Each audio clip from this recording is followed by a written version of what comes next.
Hello and welcome to another Big Finish review. In this Big Finish review, I'll be looking at the third release from the sixth series of the Fourth Doctor Adventures, The Silent Scream by James Goss, a release I've been quite excited about because of the whole idea of this story. So without further ado, let's look how this story is presented, then we'll go into my thoughts on this story. We've got somebody screaming there, we've got Romana, the fourth Doctor, we've got Lulu, and then we've got some celluloids there and a film strip. And what I like about this cover is it's done as in the style of like a movie poster from the Times, and for the fourth Doctor banner it's done like a film strip, which I think is a really nice touch and adds to the cover.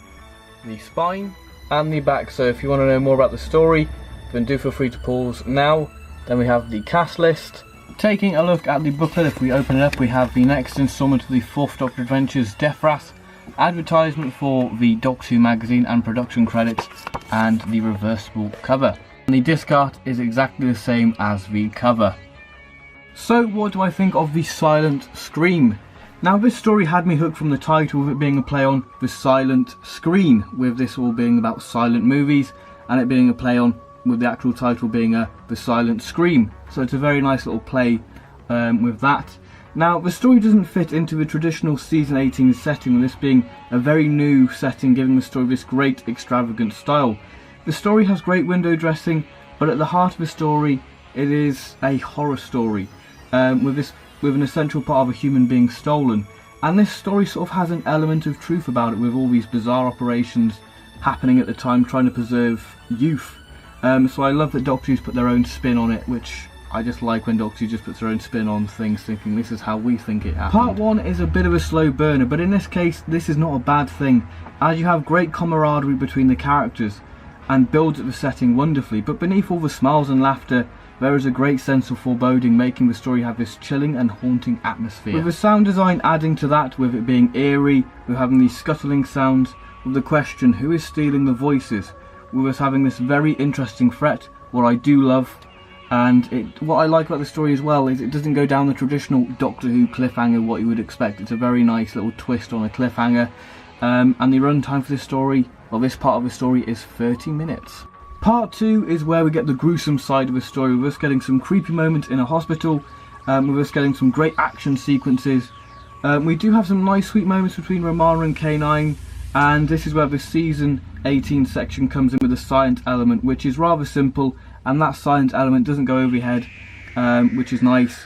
So it's not really convoluted, it's just a nice straight simple science idea, and it has a rather nice beautiful ending to a rather marvellous story, with this part sort of runtime being 35 minutes. The Doctor, Tom Baker.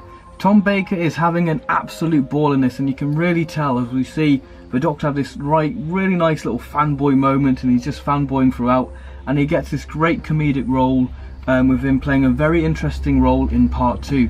But despite this sort of comedic side to him and the comedic role he has within this story, there is a great foreboding side to him, and we finally see the Doctor become a bit of a film star. Romana! Lalla Ward, yes, she's very much the brains of the operation, with her basically being the Doctor's carer while the Doctor's busy fanboying, and I just love that she's not amused by the Doctor whatsoever, and I just love her directness and straight to the point in this story. And she just fits the setting rather well, this Hollywood setting, you know, just fits it beautifully. K9, John Leeson, good old K9, we hear him become a sat-nav.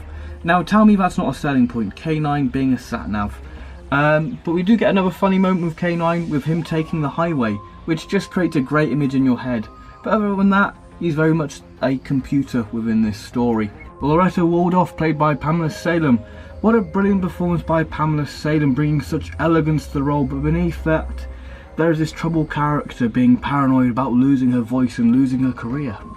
Audrey Bernard, she is basically the companion to the Doctor, making her have some great chemistry with the Doctor, and she's very joyous and she's fascinated by Romana's life. But like Loretta, she's troubled, and that's what I like about this story, that all the characters have this sort of multi-layer to them, which I really like, that they're all happy on the outside, but inside they're just crumbling to pieces. Dr. Julius, played by Alec Newman. He's very much a traditional villain, but what makes him quite terrifying is he's based off real people from the time, experimenting on film stars, because they want to try and make themselves look younger, so enter these bizarre doctors to try and make them look young forever. Now he's quite smooth but yet sinister, And there's a scene what I just find absolutely chilling, and he's operating on Loretta, and there's this classical music on, and it just adds something to the scene, and it just makes it rather chilling, and he's quite a horrible character.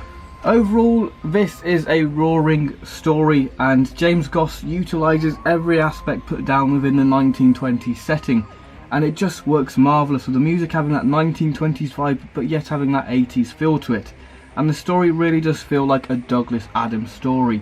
It's a fantastic multi-layered characters, a rich foreboding atmosphere with a great little monster in the form of the celluloid, which are just quite an eerie concept, and they just fit the theme of the story really well, and Tom Baker just steals the show full of his classic wit.